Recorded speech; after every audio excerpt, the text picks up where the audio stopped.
Donc nous voilà pour la deuxième partie du tuto sur les figures de HE Laser Scan 4. Donc la deuxième partie spéciale YouTube veut pas de vidéo de plus de 10 minutes. Donc je vais vous montrer cette partie là, les petits outils qui vont vous permettre de triturer les points que vous allez créer avec les outils que je vous ai montrés avant. Donc on va commencer par l'outil main qui est l'outil de base. Donc on prend une figure avec plein de points et on prend notre outil main. Alors notre outil main il marche de deux manières, soit pour sélectionner des points, donc en sélectionnant les points un par un, soit en faisant des fenêtres pour sélectionner, soit en faisant un clic droit sur un point ou un groupe de points pour les déplacer. Donc vous maintenez le bouton appuyé et ça déplace vos points. Alors quand vous voulez sélectionner une figure entière pour y appliquer une rotation ou quoi que ce soit, vous pouvez très bien faire une grande fenêtre comme ça, ou alors il existe ici la petite option sélectionner tous les points. Donc là on voit pas la différence, éditer, sélectionner tous les points, et c'est bien pratique pour aller chercher des points qui sont des fois dans les coins et qu'on peut pas avoir en faisant une fenêtre. Tant qu'on est dans éditer, je vais vous montrer une petite astuce, parce qu'elle des fois elle n'est pas cochée par défaut, donc c'est afficher les points. Regardez, je prends mon dessin, afficher les points. Donc je peux tout désélectionner, voilà, pour désélectionner des points, il faut recliquer dessus. Donc je prends mon outil point et maintenant je fais des points verts. Alors là vous allez me dire non, tu fais pas des points verts. Eh bien si, je fais des points verts, sauf qu'on les voit pas. Et donc c'est là que arrive l'intérêt de cette petite option afficher les points. Et donc là, en mettant afficher les points, on voit bien tous mes petits points verts que j'avais fait partout. Alors c'est encore un petit détail, mais ça c'est un truc que j'ai cherché encore pendant 2 jours pour que quand je faisais des points, ils apparaissaient pas. Donc une fois qu'on a vu l'outil main, on va passer à l'outil rotation. Donc pour ça je vais vous faire une petite figure rapide pour que vous compreniez bien comment ça marche. Un petit bâton, voilà. Comment ça marche? Déjà avec l'outil main vous sélectionnez ce que vous allez vouloir faire tourner.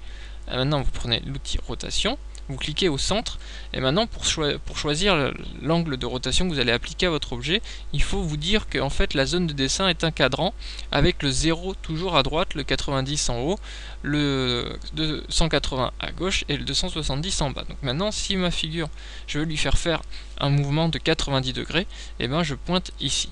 Donc maintenant la hauteur du trait que je vais faire n'a aucun intérêt.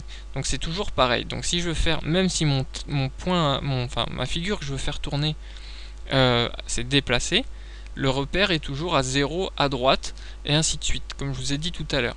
Peu importe la position de la figure. Donc maintenant, si je fais une rotation de 0, bah ça fera rien. Donc je peux refaire une rotation de 90. Si je veux faire une rotation de 180, je vais vers la gauche, et ainsi de suite. Donc c'est une petite logique à comprendre, mais après ça se fait tout seul. Donc voilà, on va passer à un autre outil, l'outil changement de couleur.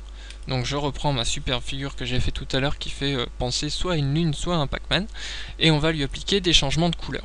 Alors comment ça marche? Et ben c'est très simple, soit vous faites des changements de couleur, donc en choisissant une autre couleur point par point, voilà, vous voulez changer ces points là, soit alors vous sélectionnez un groupe de points avec l'outil main, donc je veux changer tous ces points là, voilà, ces points, et je clique sur le petit changement de couleur, et ça change la couleur de mon groupe de points.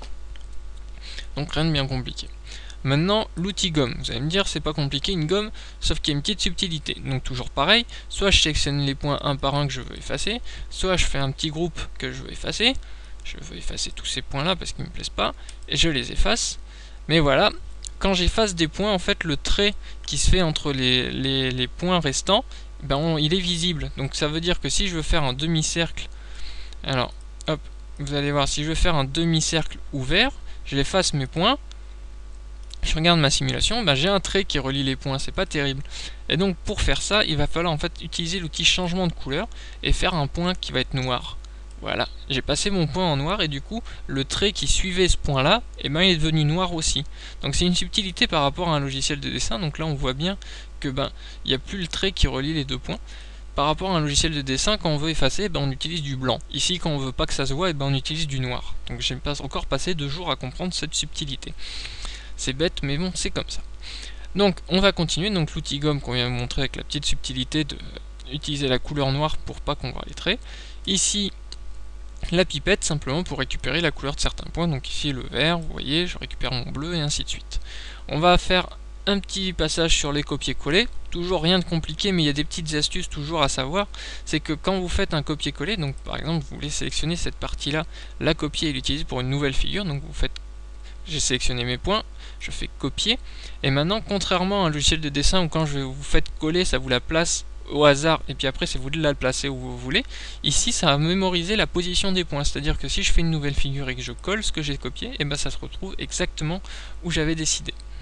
Alors, on va finir rapidement avec la dernière petite astuce, c'est sur le bouton annuler. Le bouton annuler, en fait, il annule pas simplement la dernière action que vous venez de faire, mais plutôt l'ensemble des dernières actions faites avec l'outil que vous avez sélectionné. Je vous explique vite fait. Si vous utilisez l'outil gomme et que vous effacez 2 points, les uns après les autres, donc vous effacez le premier point, vous effacez le deuxième point. Si vous voulez annuler simplement le dernier point que vous avez effacé, ben vous n'allez pas pouvoir, il va rétablir l'ensemble des points que vous aviez effacés avec l'outil gomme. Donc c'est vraiment la dernière action avec un outil. Si je prends par exemple l'outil trait, que je fais plein de traits, voilà, donc là ce dernier trait me plaît pas, si je fais annuler, il veut pas.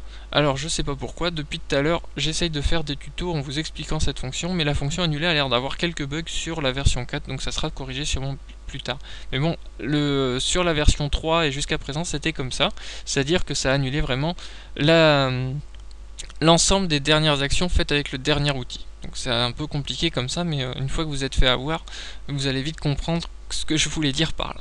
Donc voilà, je pense avoir tout montré, un peu les petites astuces utilisées couramment pour faire du show, et puis on passera dans les prochains tutos sur tout ce qui est les frames, la gestion des frames et les animations. Voilà, merci à vous, et puis si vous avez des questions, n'hésitez pas à me contacter. Au revoir.